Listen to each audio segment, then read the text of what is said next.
Assalamualaikum warahmatullahi wabarakatuh. Halo semuanya, nama aku Ranti. Aku akan menjelaskan mengenai perkembangan kurikulum di Indonesia. Nah, terus saksikan ya.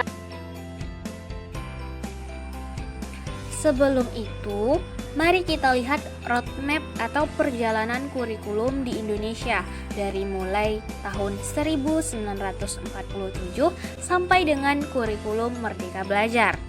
Dapat kita lihat bukan bahwa kurikulum di Indonesia itu banyak mengalami perubahan. Nah, jadi mari kita bahas satu persatu. Perkembangan kurikulum yang pertama, yakni kurikulum 1947 atau dikenal dengan Rencana Pelajaran 1947.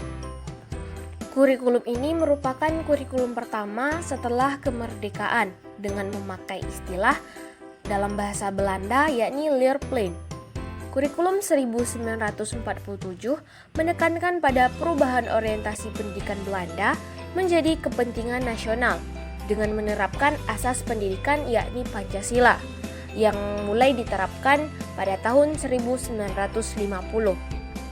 Kurikulum 1947 dari segi isi kurikulum melakukan dua penekanan, yakni dari daftar mata pelajaran dan jam pengajaran serta garis-garis besar pengajaran. Poin yang menjadi penekanan pada kurikulum 1947 ini yakni mengurangi pendidikan pikiran, mengutamakan pendidikan watak atau karakter sebagai warga negara Indonesia. Perkembangan kurikulum yang kedua yaitu kurikulum 1952. Kurikulum ini lahir karena adanya penyempurnaan dari kurikulum 1947. Nah, jadi ini merupakan penjabaran dari kurikulum 1947. Ada dua penekanan di dalam kurikulum ini, yakni yang pertama silabus mata pelajaran sudah jelas, seorang guru mengajar satu mata pelajaran. Yang kedua, rencana pelajaran harus memperhatikan isi pelajaran yang dihubungkan dengan kehidupan sehari-hari. Perkembangan kurikulum yang ketiga, yakni kurikulum 1964. Kurikulum 1964 merupakan penyempurnaan dari kurikulum 1952 dengan diberi nama Kurikulum Rencana Pendidikan. Kurikulum Rencana Pendidikan merupakan pembelajaran yang dipusatkan pada program Pancawardhana yang meliputi pengembangan daya cipta, rasa, karsa, karya, dan moral. Kurikulum 1964 menekankan pada pengetahuan dan kegiatan fungsional praktis, di mana mereka memfokuskan pada 5 kelompok bidang studi. Ada moral, kecerdasan, emosional atau artistik, keprigelan atau keterampilan, dan jasmani.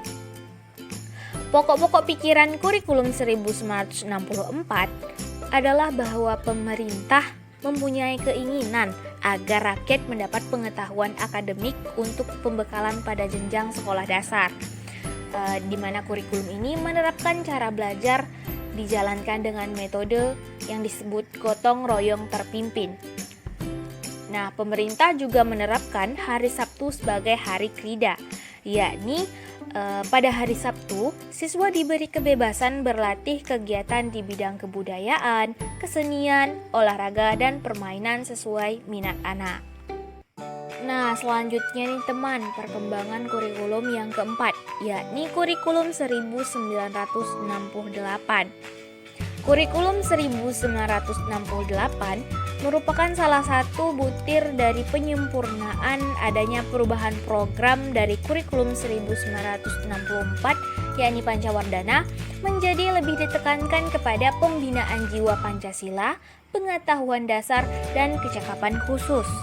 Yang dimana ketiga hal ini tadi merupakan perwujudan dari perubahan orientasi pada pelaksanaan Undang-Undang Dasar 1945 secara murni dan konsekuen. Dapat kita lihat ada tujuan dan isi dari kurikulum 1968, di mana tujuannya yakni untuk membentuk manusia Pancasila sejati, kuat dan sehat jasmani, mempertinggi kecerdasan dan keterampilan jasmani, moral, budi pekerti dan keyakinan beragama. Sedangkan isi dari kurikulum 1968 diarahkan pada kegiatan mempertinggi kecerdasan dan keterampilan serta mengembangkan fisik yang sehat dan kuat. Perkembangan kurikulum selanjutnya teman, yang kelima yakni kurikulum 1975.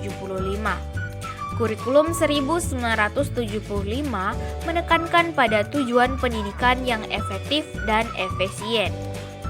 Yang melatar belakangi lahirnya kurikulum ini adalah pengaruh konsep di bidang manajemen, yaitu MBO, Management by Objective.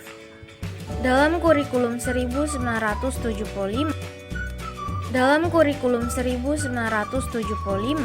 sudah mengenal prosedur pengembangan sistem instruksional atau PPSI yang memuat 3 hal. Yang pertama ada materi, kedua ada metode, dan ketiga ada tujuan pengajaran. Prosedur pengembangan sistem instruksional atau PPSI dikenal dengan istilah satuan pelajaran, yakni rencana pelajaran setiap satuan bahasan.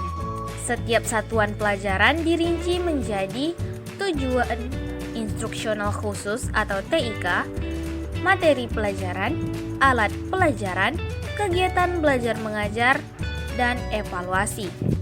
Pengembangan kurikulum selanjutnya yakni kurikulum 1984. Kurikulum 1984 merupakan kurikulum 1975 yang disempurnakan, di mana kurikulum 1984 mengusung proses skill approach. Dan di sini siswa ditempatkan sebagai subjek belajar yang berorientasi kepada tujuan instruksional dengan menerapkan cara belajar siswa aktif atau CBSA. Nah, perlu teman-teman ketahui, CBSA adalah pendekatan pengajaran yang memberikan kesempatan kepada siswa untuk aktif terlibat secara fisik, mental, intelektual, dan emosional. Kurikulum yang ketujuh yakni kurikulum 1994 atau suplemen 1999. Kurikulum 1994 merupakan penyempurnaan dari kurikulum 1984, di mana pelaksanaannya sesuai dengan Undang-Undang Nomor 2 Tahun 1986 tentang Sistem Pendidikan Nasional. Nah, perlu teman-teman ketahui bahwa di kurikulum 1094 ini terjadi perubahan pembagian waktu. Yang pertama dikenal dengan sistem semester menjadi sistem catur bulan. Dengan harapan perubahan ini memberi waktu yang panjang untuk siswa belajar materi. Nah, kurikulum 1994 ini memiliki tujuan pengajaran yang pertama pemahaman konsep, yang kedua keterampilan menyelesaikan soal, dan yang ketiga keterampilan penyelesaian masalah. Kurikulum 1994 bersifat populasi, yaitu memberlakukan satu sistem kurikulum untuk semua siswa di seluruh Indonesia. Nah, selanjutnya kita akan membahas suplemen 1999 teman. Nah, perlu teman-teman ketahui, suplemen 1999 ini merupakan penyempurnaan dari kurikulum 1994 karena muncul beberapa permasalahan akibat dari kecenderungan pada pendekatan penguasaan materi. Maka diberlakukanlah suplemen kurikulum 1999. Adapun tujuan dari kurikulum suplemen 1999 merupakan upaya pemerintah untuk mengalihkan perhatian supaya masyarakat tidak komplain atas terjadinya berbagai kegagalan dalam pelaksanaan pendidikan nasional. Perkembangan kurikulum yang selanjutnya yakni kurikulum 2004. Kurikulum 2004 ini merupakan pengganti dari kurikulum 1994 yang disebut dengan kurikulum berbasis kompetensi atau KBK. Nah, program pendidikan KBK mengandung 3 unsur pokok. Yang pertama, pemilihan kompetensi yang sesuai. Yang kedua, spesifikasi indikator-indikator evaluasi untuk menentukan keberhasilan pencapaian kompetensi. Dan yang ketiga, evaluasi untuk mengukur learning outcomes atau hasil belajar. Perlu teman-teman ketahui, pendidikan berbasis kompetensi menitik beratkan pada pengembangan kemampuan untuk melakukan kompetensi tugas-tugas tertentu sesuai dengan standar performance yang telah ditetapkan. Selanjutnya, kurikulum 2006. Nah, kurikulum 2006 ini dikenal dengan istilah kurikulum KTSP atau kurikulum tingkat satuan pendidikan. Di dalam kurikulum 2006, guru lebih diberikan kebebasan untuk merencanakan pembelajaran sesuai dengan lingkungan dan kondisi siswa serta kondisi sekolah. Pemerintah bersama Departemen Pendidikan Nasional menyusun 3 hal, yakni kerangka dasar, standar kompetensi lulusan, standar kompetensi, dan kompetensi dasar. Selebihnya, seperti perangkat pembelajaran yakni silabus, RPP, penilaian dikembangkan oleh satuan pendidikan. Nah, perlu teman-teman ketahui, tujuan KTSP ini adalah tujuan pendidikan nasional serta kesesuaian dengan kekhasan, kondisi, dan potensi daerah, satuan pendidikan, dan peserta didik. Selanjutnya, kurikulum 2013 atau Kurtilas atau K13.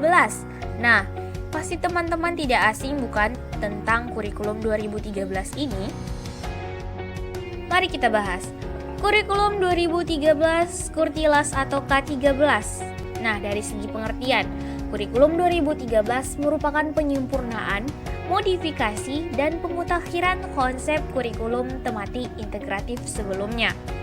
Di mana kurikulum 13 ini, aspek penilaian kurikulumnya terdiri dari 3 aspek.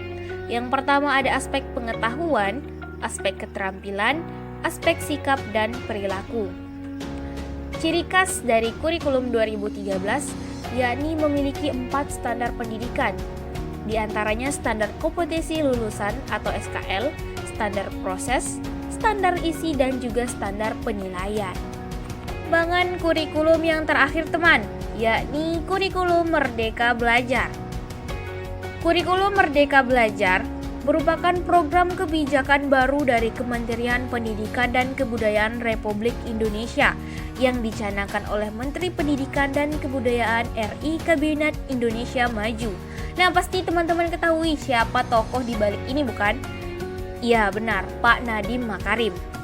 Nah, perlu teman-teman ketahui bahwa konsep Merdeka Belajar ala Nadiem Makarim ini terdorong karena keinginan menciptakan suasana belajar yang bahagia tanpa dibebani dengan pencapaian skor atau nilai tertentu. Nah, kurikulum yang luar biasa bukan? Selanjutnya ada 4 pokok kebijakan baru dari Kemendikbud Republik Indonesia. Yang pertama yakni ujian nasional akan digantikan oleh asesmen kompetisi minimum dan survei karakter. Yang kedua ada ujian sekolah berstandar nasional akan diserahkan ke sekolah.